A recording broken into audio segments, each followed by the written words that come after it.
Good evening, everyone. I'm Kevin Giraldi. I'm Director of Instrumental Ensembles in the UNCG School of Music. It's nice to have all of you here with us.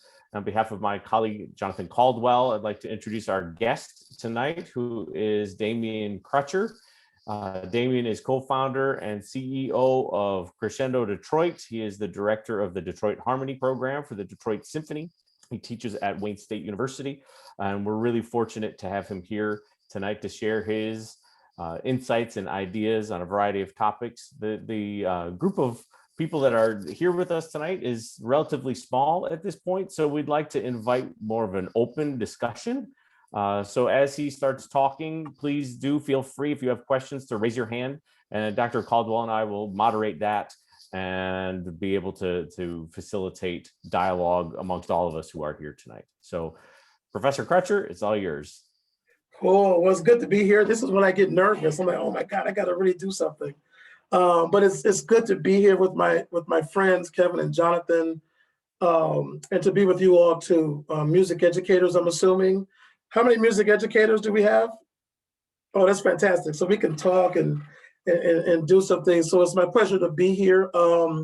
Just a little bit more about me so you kind of get a sense of where I come from. So I'm from Detroit. I'm born and raised in Detroit. Went to Cass Technical High School, which is one of Detroit's magnet schools, where folks like Donald Center went to school, and Lily Tomlin, Jack White, Diana Ross. So went to Cass Tech, did undergrad in music ed at Michigan State University, which was a fantastic degree. And I did a master's in wind conducting at Michigan some years later. So I kind of got the best of both worlds. And I taught public school for 12 years at Southfield Lathrop High School, which is right outside of Detroit. And then I've been working more so in Detroit to give kids opportunities to be involved in music. So that's kind of my story. I just kind of wanted to talk a little bit about how music educators changed my life, and I'm sure how they've impacted your life as well, and how you're going to do that for your students. And so I have been in the field for, I think, 30 years now. I'm 53. I think I'm 53. Yeah, 53. And so I've been doing this for 31 years, I guess, in education. And one of the greatest things, and you all know this, but one of the greatest things is to be able to work with your former students when they become colleagues. So I have students who are in the Count Basie Orchestra, who will work at the Kennedy Center, who are in the Sphinx Orchestra, and they're a part of what I do now, quite a few of my former students. And so that's very rewarding. Through all of the crap you go through, all of the politics, administrators who don't understand what you're doing, who don't appreciate that you need more money for instrument repair, right? They don't understand, why does this bus cost so much for you to go to UNC to see a concert? Through all of that rigmarole that we go through as music educators, and kids not having their instruments, leaving their music, missing practice, parents misunderstanding you, raising money, selling cupcakes and cookies, through all of that, seeing how we can impact students' lives is incredible. Is incredible. Like Kevin said, I'm currently also working on a huge initiative for the Detroit Symphony called Detroit Harmony. And what we're saying is that any kid in Detroit who wants an instrument will be given an instrument by the DSO free and clear. So I'm currently working on that initiative, but I have a lot of my former students who are working on it with me. And they're keeping me current, right? They're keeping me up to date. They're saying things like, band, orchestra, choir is great, Mr. Crutcher, but please don't forget music production.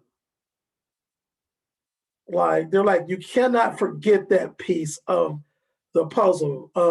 And so they keep me current. So that's kind of where we are at the moment. And at any point you want to raise your hand and have a comment or ask a question, that's great. But I want to talk about a few teachers that impacted me along the way. And after each one, if you want to ask a question, feel free to do that. It could be about what I'm talking about. It could be about issues you're having building your program, ideas about how to build a program, how to connect with mentors for you and your kids, how to connect with nonprofits, whatever. We can talk about it, the whole thing. But like I said, I'm from Detroit and grew up on the Northeast side. I went to an elementary school called Van Zyl Elementary School. And at that time, Van Zyl was a predominantly Black school. So we're talking in the 70s, like 75, 76, 1975. And Pulaski was a few miles away and it was all white.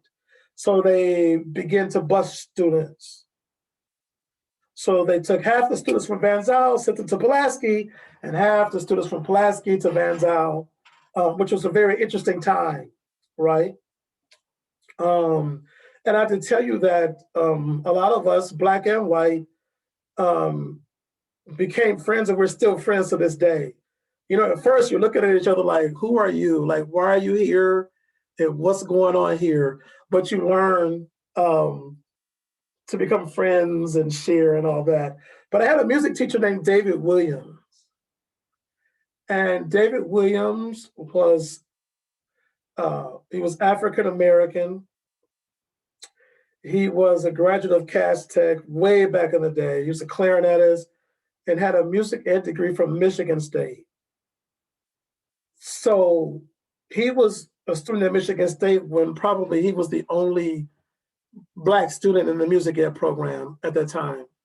But he was my general music teacher.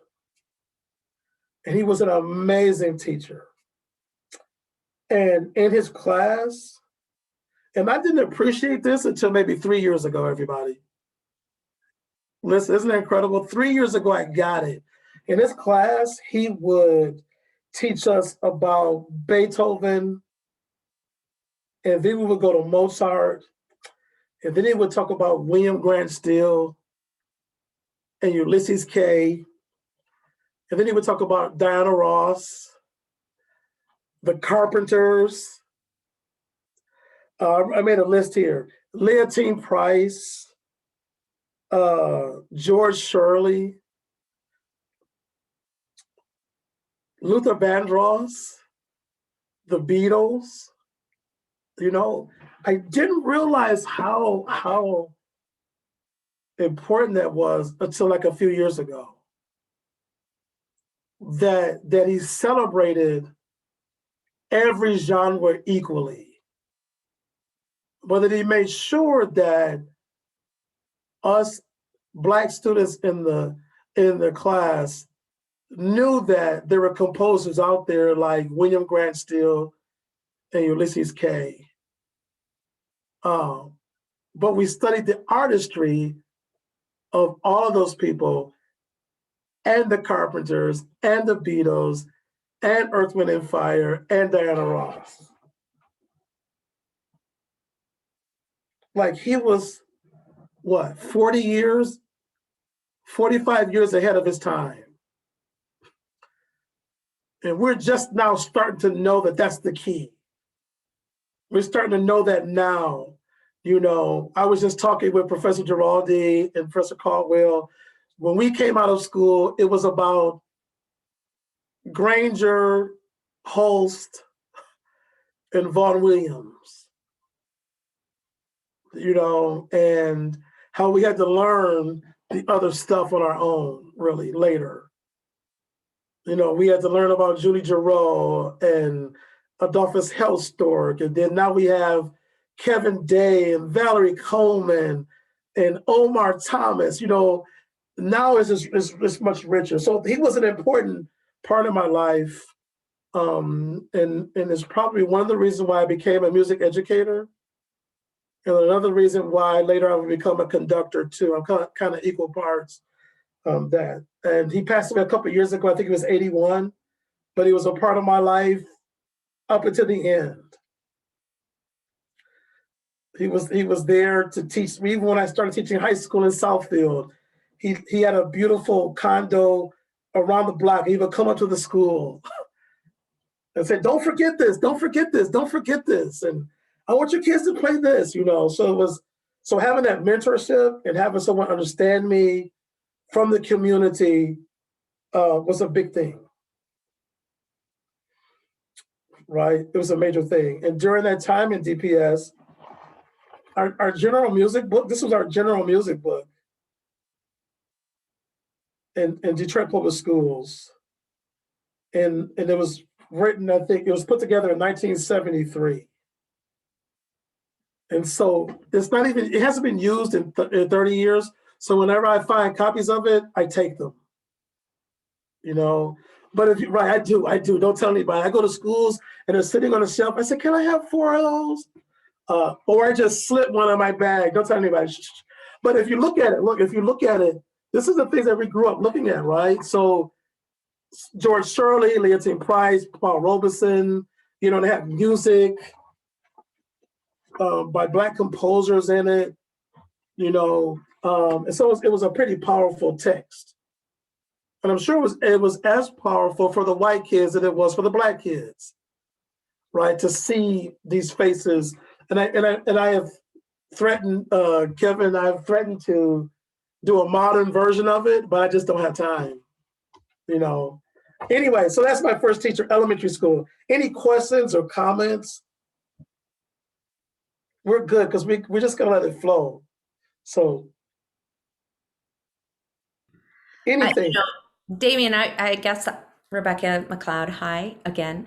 I guess what occurs to me when I see that is I'm reminded that people were doing this work for a long time.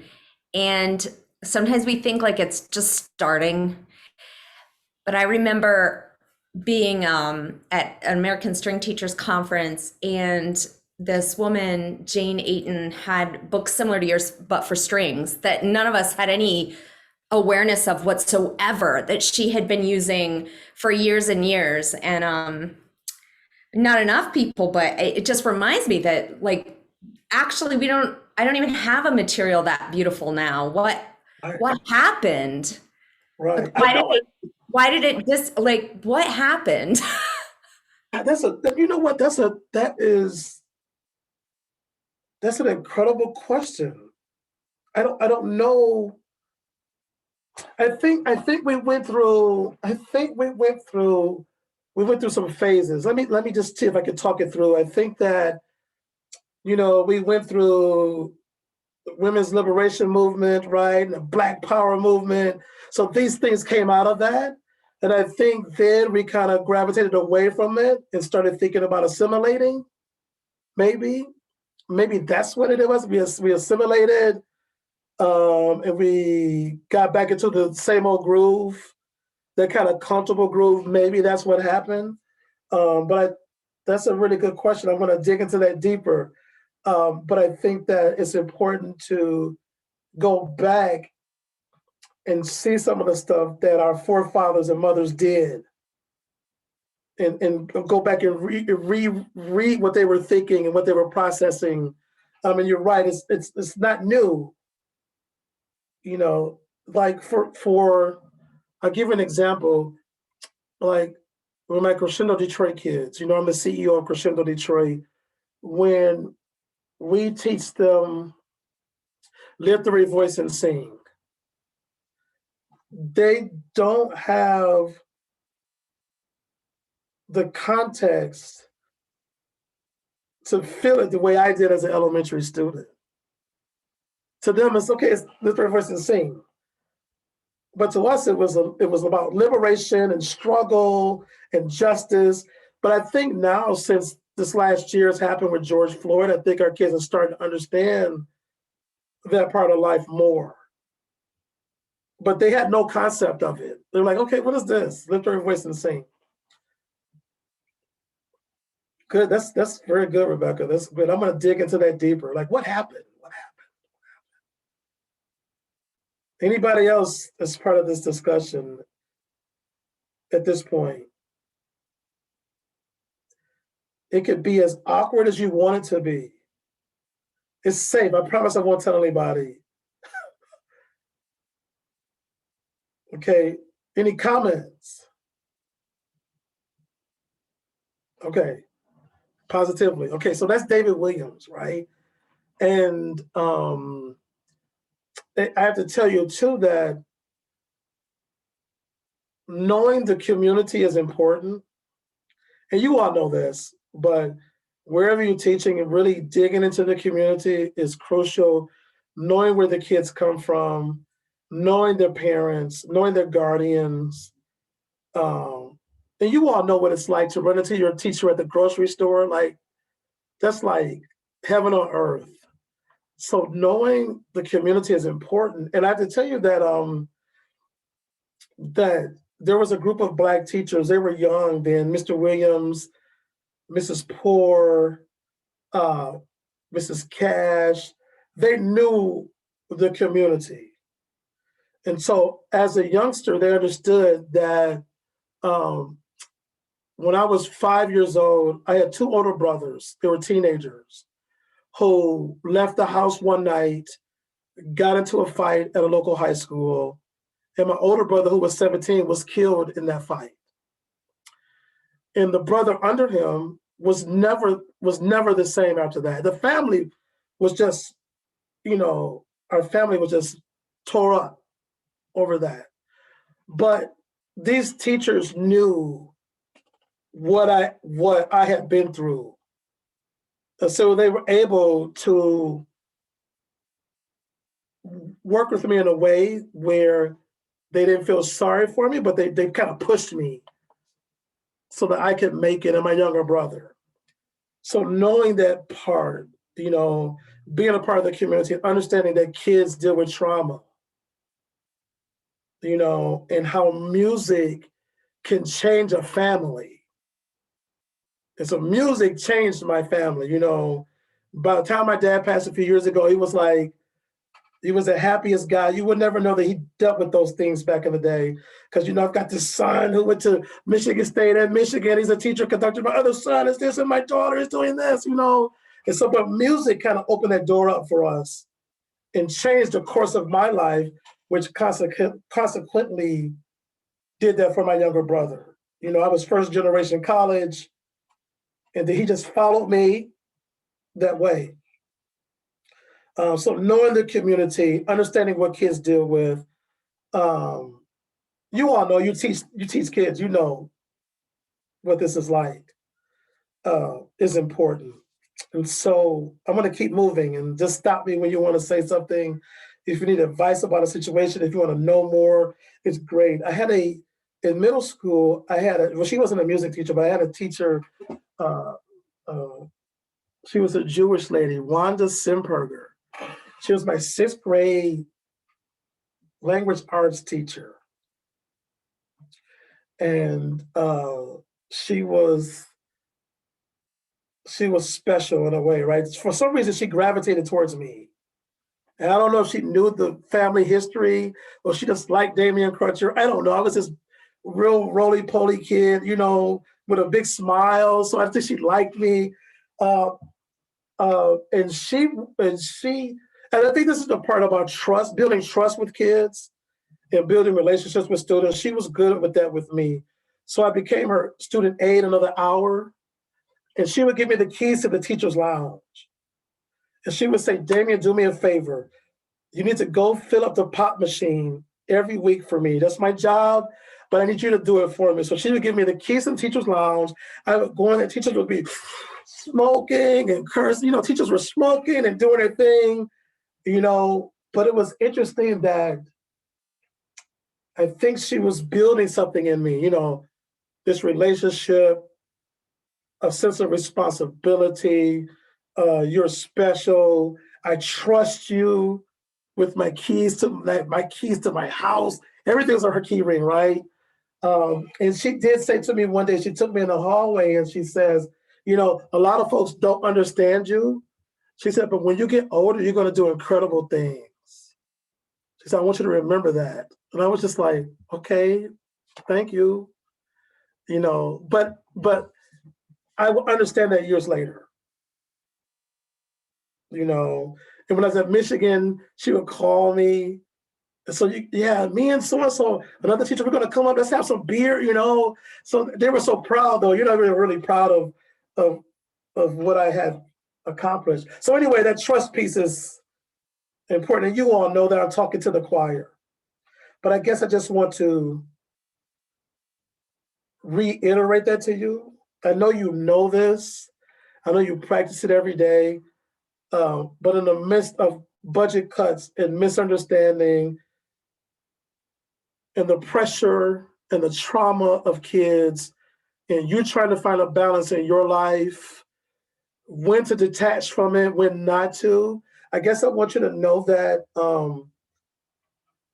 like the work is important work, and I wouldn't be here if it weren't for people like you. In the midst of all of that, I don't have enough clarinets. Damien doesn't have his mouthpiece today again. If I contact his mom's going to curse me out. Mom doesn't want to hear again that he's not in class. So I've got to slip Damien a mouthpiece for the 5th time. So I just, as a music educator, I understand that part of the process. So that's Wanda Simperger. Any comments, questions? David? Yeah, I was going to ask, like, with the giving individuals attention and trust and all that sort of stuff, do you like select individuals for that, or do you try to kind of like spread that out to everyone? Because I know, like, I'm student teaching right now, and I kind of feel like there's like certain kids that I know are doing well that I want to give special attention to, so that I can, like, make them feel like they're doing well, and like they're not getting like, kind of bogged down and like I can play everything but everyone else can't get. But I also don't want to like ignore everyone else. Right. That's feel like I'm putting X person on a pedestal. Yeah, that's a $1 million question. It really is. And and they'll agree with me, the folks who've been teaching, that over time your instincts will guide you the right way, and you'll still make some mistakes. Now, let's be honest, you still will say, oh man, I'm in trouble on this one. And the principal's going to call you and say, Crutcher, what in the hell? And you have to say, well, this is what I was trying to do. But I think that as a teacher, you'll get better at knowing every kid and knowing what every kid needs and wants. There's some students who will just not need for Mr. Norton to be in their face. Right? I had a clarinet player at Southfield Lathrop. It was, my school was mostly African-American. She was a white clarinet player. Her name was Annalisa. She absolutely could not take the pressure and push that I put on the Black kids.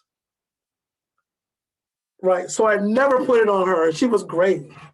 I mean, she was fantastic. She was, but I know if I said anything to her like I said to the next player, she would just go, oh my God, and we're still friends to this day. She's like, Mr. Crutcher, I appreciate you so much, And I think you learn what each kid can take and what they need. And then and for your kids who are achievers, to give them things that challenges them.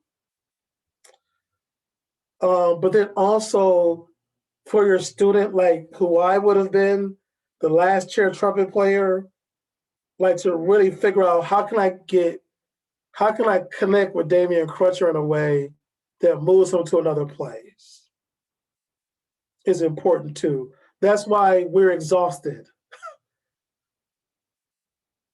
That's why teachers need other teachers to lean on. That's why twice a year we say we're going to quit. Right? That's why we have to find those people that have worked in those really difficult situations and connect with them so they can help us get it right. And again, building the relationship with your principals and the other staff members and the parents so they understand that Mr. Norton is taking a risk here. We understand. it blew up in our faces. We understand that the kid took the keys home, right? You know, that the kid busted the window out the back, you know. Wait, did you take the keys home? I did not. No, I did not. Okay, I was just I checking. did not. No, I didn't. I did not. But you know, when I was at Southfield Latham teaching, I would give my kids my keys all the time. Mr. Crutcher, give me the keys to the instrument room, Mr. Crutcher. And one time, like they did take them by accident, and I was like, holy crap. If my principal finds out about this, he's gonna murder me. But thank goodness the kids caught up with me the next day. Mr. Crutcher, I'm so sorry, here are your keys, you know. So I did not do that, but I think it's a good question, David. So you learn over time how to do that, how to make it work, how not to make the other kids resent the overachievers, and how to move the other kids to a different level. You'll learn how to do that over time. Teaching is an amazing job, right? We're super smart people and we're super spiritual people.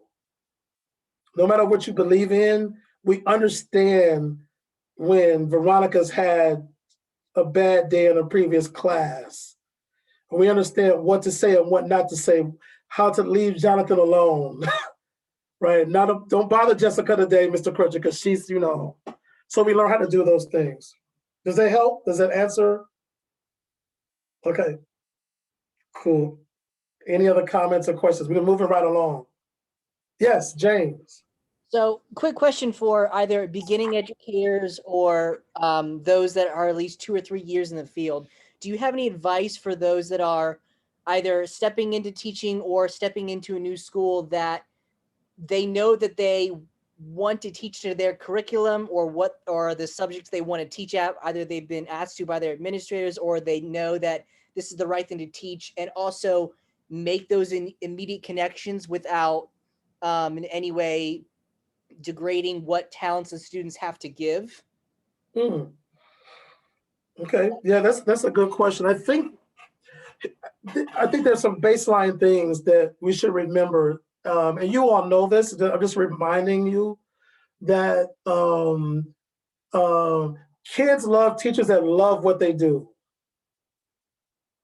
Like I was such a geek about band music, you know, and my kids would be like, "Oh my God, Mr. Crutcher," I'll be like, "Yeah, it's like this." And oh my God, did you hear that bass drum? You know, and you could remember that about your English teacher, your favorite English teacher, history teacher. They love what they did, first of all. So go in absolutely loving what you do and wanting to share that love with other students.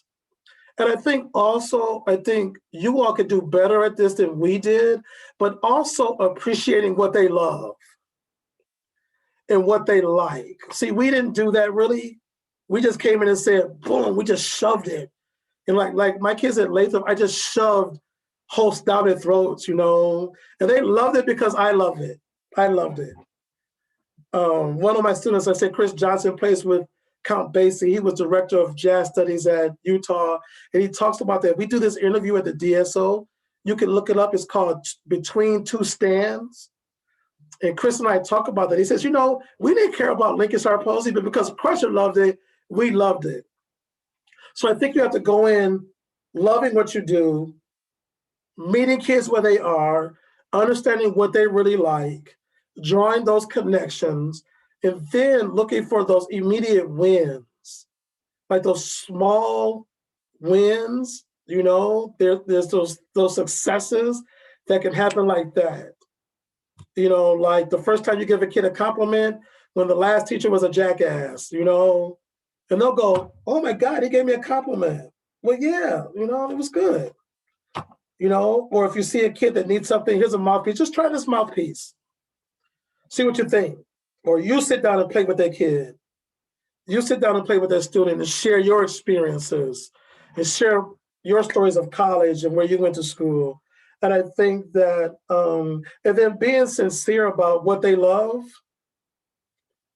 you know, and not doing not doing the bait and switch, you know, tell me about your music, but it's really about me getting you to love host.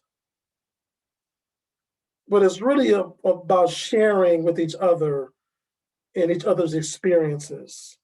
And then asking the questions, it's just like a few months ago, there was this arrangement of, it was an arrangement of literary voices sing that went out. And Black folks, we were mortified, and white people too, but we were mortified. Like how do you write an arrangement of literary voices sing, and you haven't taken the time to get the essence of the piece. So if we do that for host, if we could sing the chaconne backwards and forwards, right? Then if we're going to dive into other music, we have to dive into it with the same intensity that we study the Grand Partita and the Bach-Brandenburg Concerti, and the Holberg Suite, or Xenakis, or Stravinsky, or whatever, So you have to approach it with the same amount of integrity and scholarship, if that makes sense. It's not like, well, let me just play this music because this is a part of the community likes it. But you want to make sure that if you're going to do Earth, Wind, and Fire, that it sounds like Earth, Wind, and Fire, and not like Earth, Wind, and Water. Right? And I've had that discussion with some of the Big Ten marching band directors, right? I tell them, I say, here's the problem. When you play some of the R&B music, it's trash. And I know what you're trying to do, but it's insulting. I said, so what you should do is like hire someone that really writes the stuff and fly them into the university and let them teach the stuff to you and the students for a week as a residency. And then you'll have the juice, right? And you'll have it, and you will be legitimate and you'll have it to go. So yeah, to answer your question in a roundabout way, yeah, all those things. Great, thank you. And I have one more follow-up with that. So the individuals that you would then critique or approach about, here's how we should fix what you're trying to accomplish. And their mindset, are they fixed in a way like, well, I think this sounds right because it's brought up in my teaching, but I still want to have it viewed in another way? So is their mindset like fixed in a certain way where like, I think this sounds good, but I'm not sure? If I'm clear? That's pretty good. No, that's pretty good. I think that for some of them, they do think that it's really good. You know how you've seen folks that do, we've had colleagues where they conduct a piece they think is really good, and we're sitting there going, God, this is awful. You're like, did you really study the Brandenburg? Did you really study this? I think in some of their minds it's really good. They need a friend to tell them it's not very good. But I think that some people know that I'm missing the mark. And they want to know, how do I hit the mark?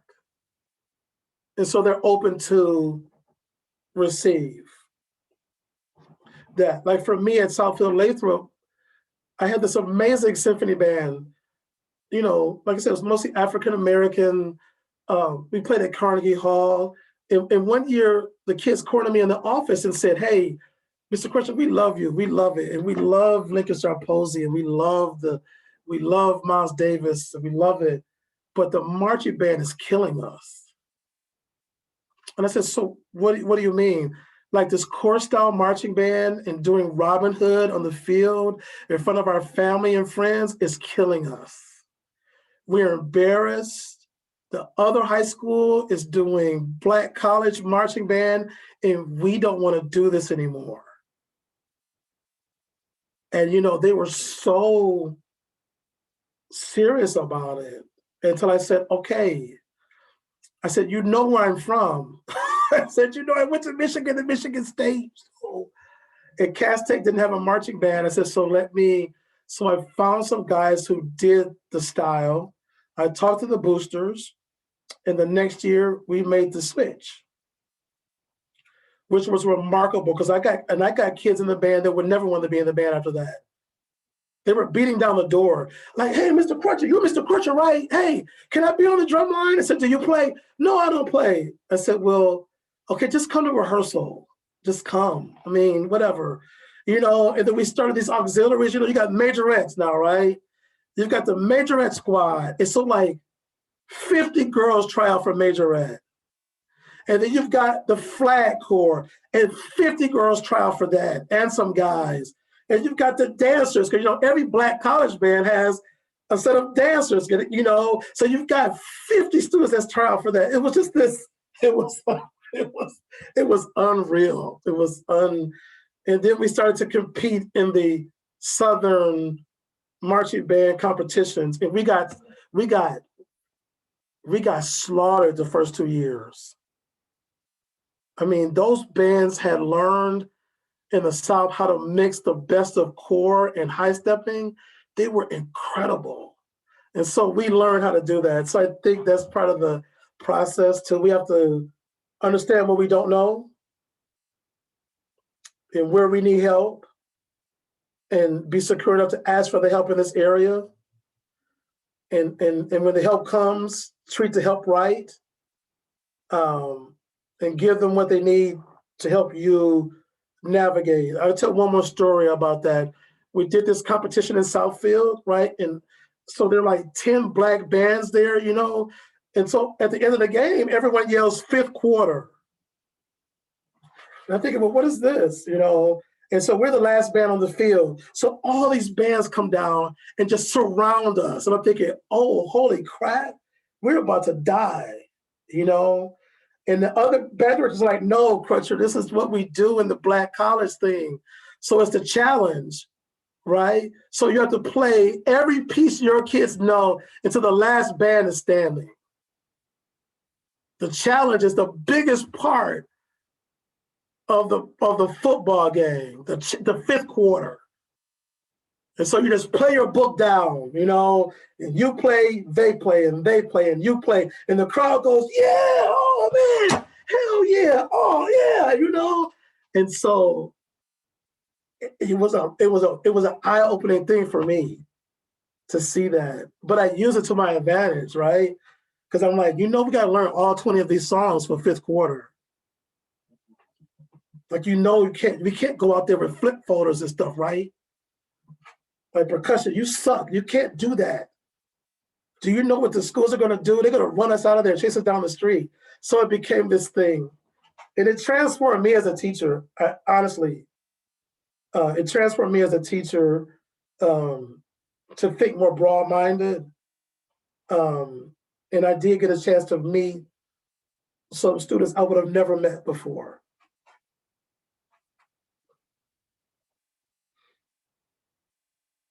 Cool, how we doing? Good?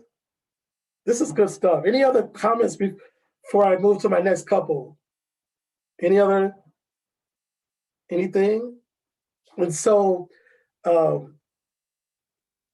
yeah, I did undergrad at MSU, right? Michigan State. And it was an incredible degree. And I was an average French horn player. But because of all my teachers, I was a pretty good musician, if that makes sense. You know, I had a lot in here, but, you know, I was average French horn player. And when I got to, and this is the other thing about representation, when I got to Michigan State, there was a master's conducting student. His name was Ronnie Wooten.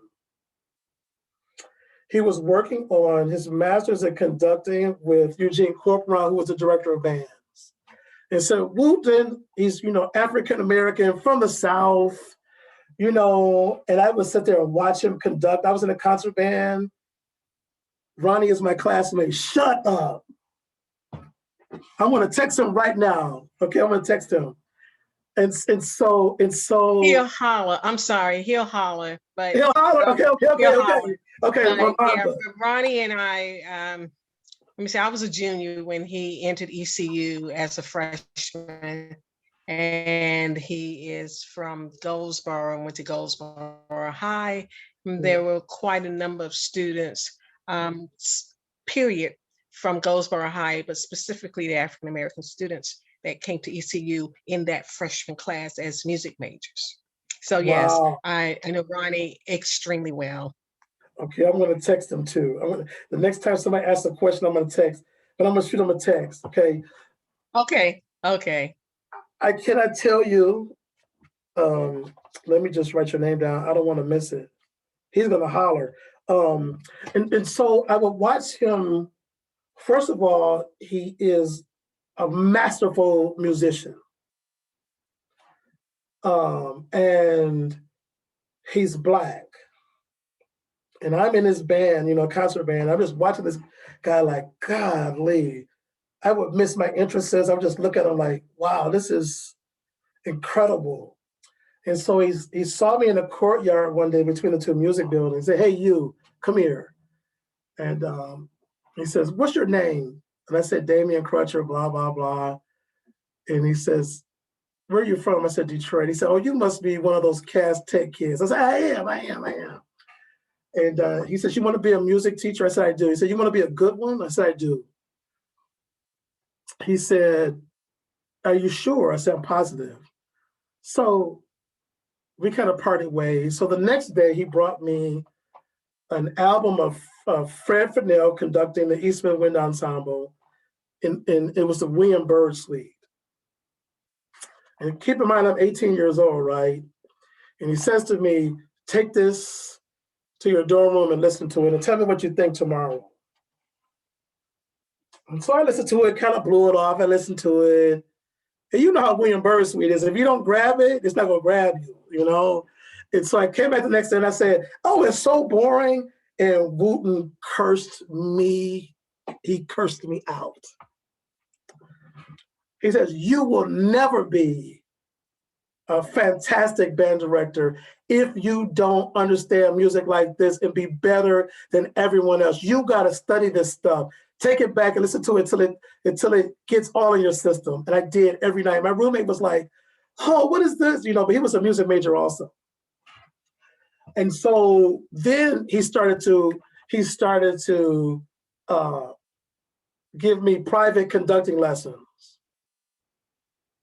So at 18 and 19, he was taking some of the stuff he was learning from Corcoran and teaching me one-on-one. And he kicked he made me learn Lincoln Star Posey. He said, I want you to know 7 recordings of it and tell me the differences of every one. He gave me scores from a Dark Millennium. And then he would make me play first horn on his pieces he conducted as a grad student. And he would just be like, Crutcher, how many notes are you going to miss? Like, what are you doing, And he taught me, like, how to work hard and how to separate friendship from business. And I would be pissed, after rehearsal. And he would say, come on, let's go get some Whoppers. And I'd be like, I don't want to go anywhere with you. And he says, let's go, But it was life-changing for me. And a music ed professor who was teaching conducting resented the fact that I was better than everyone else in the class. So he went to the head of the department, Ken Blomquist, and he said, I want you to stop Damien Crutcher from taking lessons from Ronnie Wooten because he's getting better than everyone else in the class. Right, and Ken Blomquist told him to go to hell. He said, leave him alone, don't bother, that's what we want. But it was my first time feeling the power of racism, like the insidiousness of it, that this man behind the scenes could have stopped me in my tracks without me even knowing. But to have an advocate there was important. You see, and so that, Ronnie seeing what I needed and him being able to talk to me Black person to Black person, you know how it is, that was important. And he taught me certain things. I remember one of the concerts, I brought my tuxedo I have made, don't tell anybody this, please, Kevin. You all don't tell anybody this. Don't tell anybody this story. I made a garment bag out of a garbage bag. You know, because where I'm from, just creative. I'm from Detroit. And Ronnie looked at me and says, Crutcher, we're going to go to JCPenney's tomorrow and buy you a garment bag. Don't you come in here in front of all these people with your tuxedo in a garbage bag. I didn't know. But he took me to JCPenney's the next day and bought me my first garment bag. So, Rolanda, I know, Rebecca. I know. I didn't know. I'm sorry, you're killing me. I'm killing you. But you're killing me. If I talk about it too long, I'll start to cry because, you know, I go from French horn to getting a scholarship to study privately, to going to Interlochen on Allstate on a full scholarship, seeing Larry Radcliffe, coming to Michigan State, meeting Ronnie Wooten, and my life just changed. You know, it just shifted. So one summer, I'm just taking so you got David Williams, Wanda Semperger, my high school band director, Ronnie Wooten, right? You got all these people that have played a pivotal role in my life, Donald Sinta. And so one summer, I'm just thinking, I was teaching. I graduated from state, and I'm teaching you all. And I told Ronnie, I said, I just want to keep my chops going. You know, I feel like I'm building this high school band. It's only 7 kids in the high school band. So I'm losing my chops. So I decided to take one of those 1-week courses at Michigan, right? It was at Michigan. I thought, well, let me go for a week and take a course and keep my chops going. And so Professor Reynolds, you know, H. Robert is the clinician with Craig Kirchhoff, right? And I have studied, you know, Wood had taught me all this crap. I knew this stuff, right? And the first time I get up to conduct, I can see Reynolds look like, thinking of what the hell, what is this? You know, you know how he does, Kevin, you know. And I noticed that over the week that Craig was never working with me, but Bob was with me every day. Like, so do this, try this. He says, man, you got the goods. He said, you got some good stuff in you, you know, but that came from Wooten, you know. And so on the last day, Professor Reynolds says, I need you to stick around.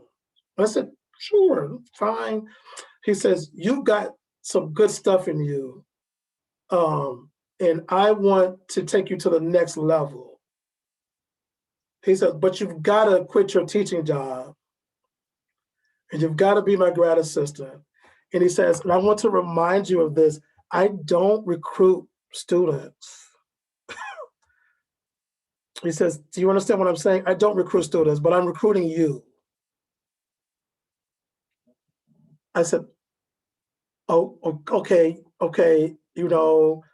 And so I had to make the difficult decision, you know, to quit my job and to go to Michigan. And as a Spartan, the first couple of months were horrible. I'm like, this is awful. Like, I'm at Michigan, and you know, people were like, he's gonna change you, he's gonna make you this, he's gonna make you that. So I was scared, you know, and it was nothing like that. He was nothing like any of that. And so again, here was someone who saw the best in me, who wanted to make it better. And that's why I said that music educators change lives, you know. And there's music educators, like those of us who are certified, but then they're conductors and teachers and French horn teachers and clarinetists that do the same thing. So that's kind of my life story, you know, that's kind of where I've been. And I think it's why I do what I do. And I am blessed to be a pretty good teacher and a pretty good conductor by all accounts. And I use those things everywhere I go to work with kids and to inspire other people. And then I continue to grow. And Kevin will tell you, and Jonathan will tell you that one thing that Bob Reynolds will not let you do is not continue to grow. You know, he's going to find out I did this. He's going to call me tomorrow and say, so how was it? How'd you do? You know, like one time we were guest conducting on the same conference. I was doing the band before him a couple years ago in Grand Rapids. So as I was going out, he looked at me, and he looked at me and said, "Let me open the door for you." And he says, "Don't embarrass us."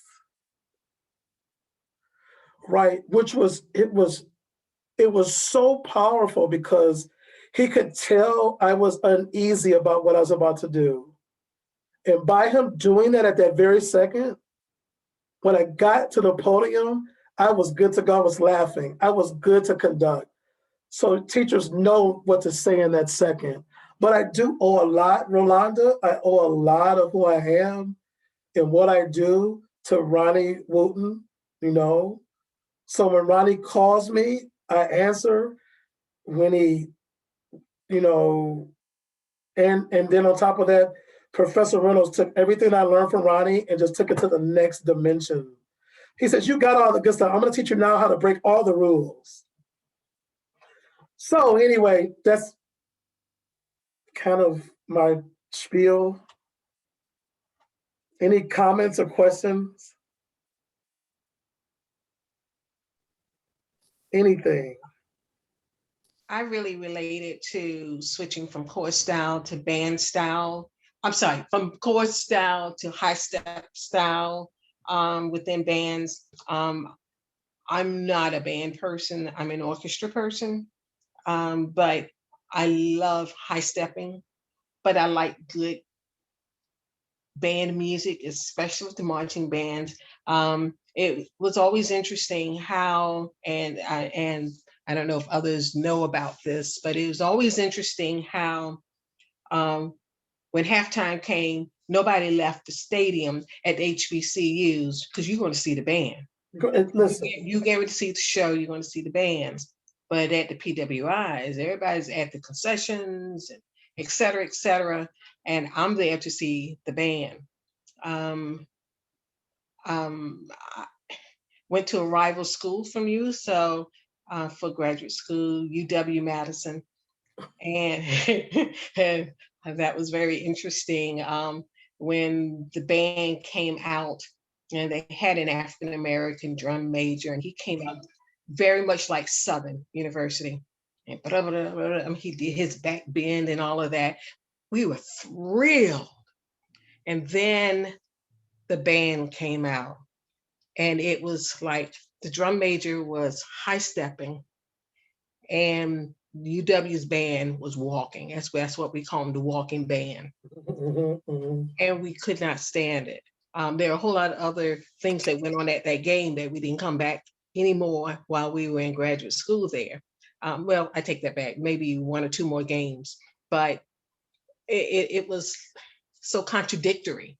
You're sitting there, you're looking for that show, and then they start walking. They sounded great, but started walking. That was something that I thought about, because there, even here where I teach, there are some high school bands that have changed from that chord style and have come to the high stepping style, and are doing great with it. Programs have increased, just as you have stated. So there are, in short, there are a lot of things that you have said. I have really been laughing. You haven't seen me laughing because I've kept my screen off, and I always keep my screen off except when I am teaching. But I have been absolutely dying and enjoying everything because, number one, I relate to everything that you're saying. Even your experiences with desegregation, as you were talking about, you didn't say it, but that's what you were talking about. That was the time that desegregation was going on for us in Raleigh, in actually 71, 72, when desegregation really happened. And as a person during that time, you went where you were told to go. And all the busing was not from the white community to us. It was all from the Black community to them. So that was our exchange with desegregation, but definitely relating to all of that. But it was not, I was relating to desegregation, but it was not new for me for being in the other world, because as you know, we have to do a lot of code switching in order to exist in this world and then come back home and exist in that particular world. Lastly, I'll say is when you shared that Afro-American scenes, I've already been online to look for it, can't find it. So when you find one, I want one, because it's something that before I went to UW, I did a master's at North Carolina Central University. So therefore, I had to reprogram what I had lost. And I would say this publicly, especially for those of you from UNCG, from being at ECU. And I was not getting that Black experience at ECU. Although I had it in the family and prior to, it was lost. ECU was make sure you can play those 3 octave scales, make sure you have those arpeggios right.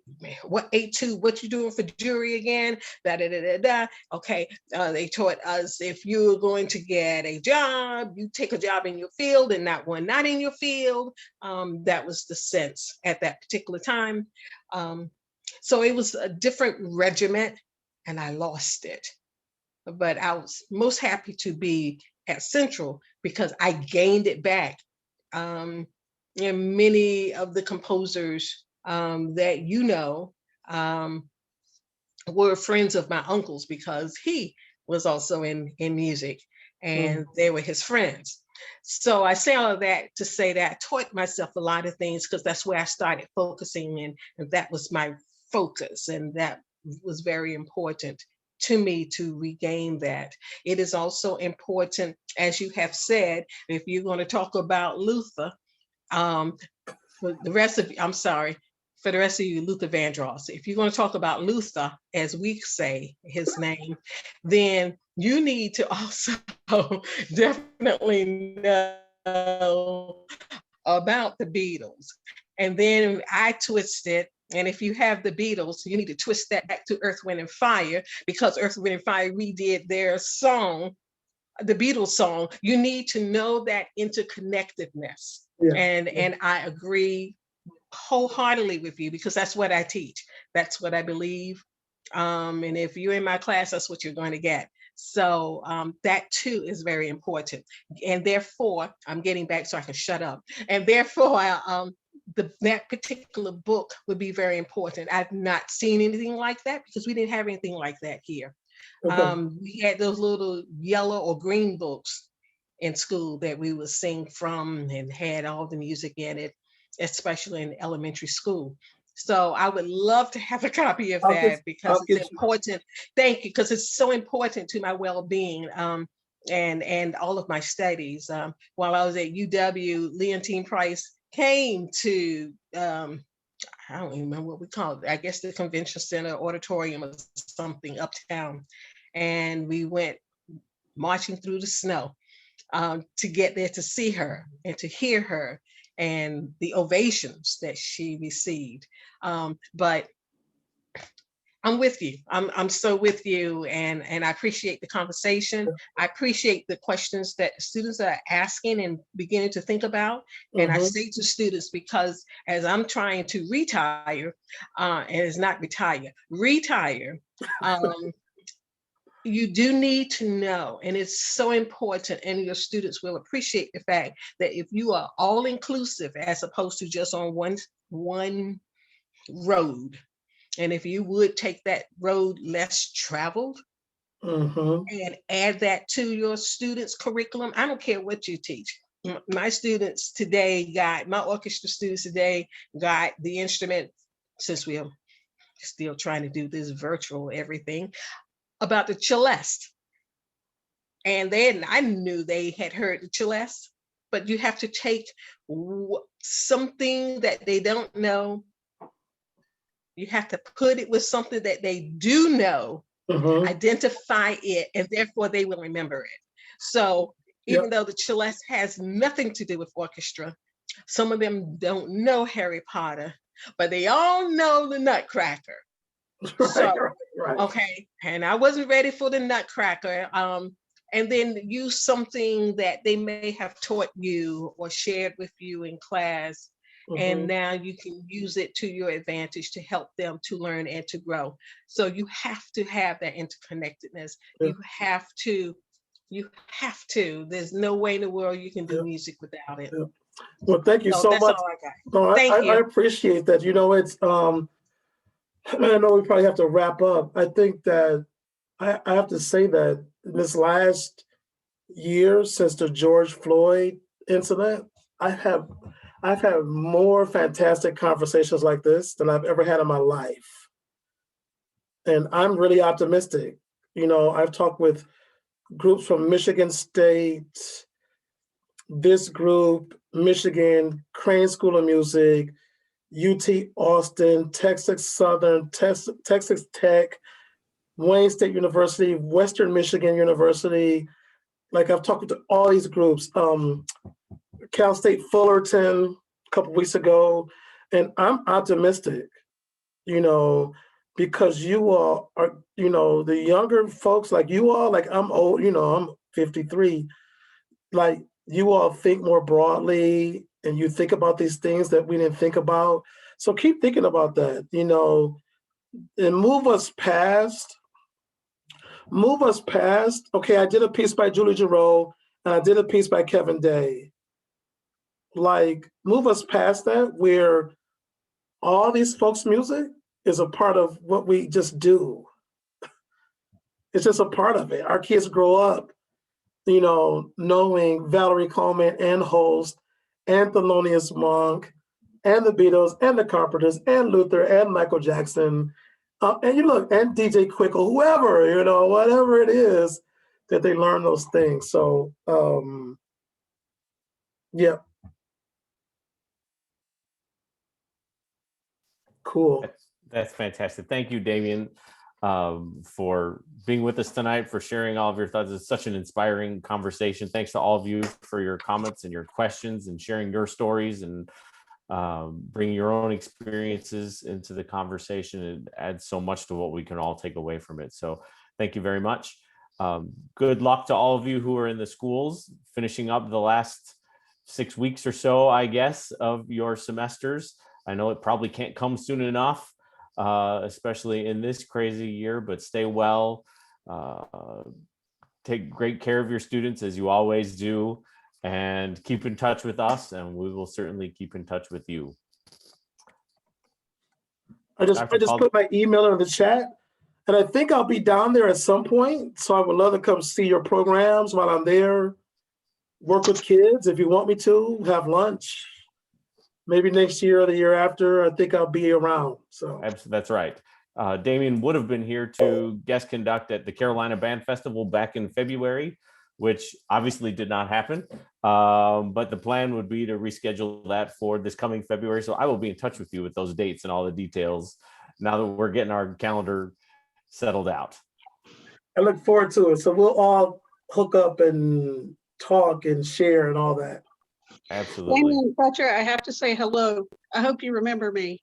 This is Laura Avery from Michigan, clearing up. Laura Avery! What in the world? What in the world? So I'm a high school band director in North Carolina, in my hometown. Shut up. It's the true story. How long has it been? About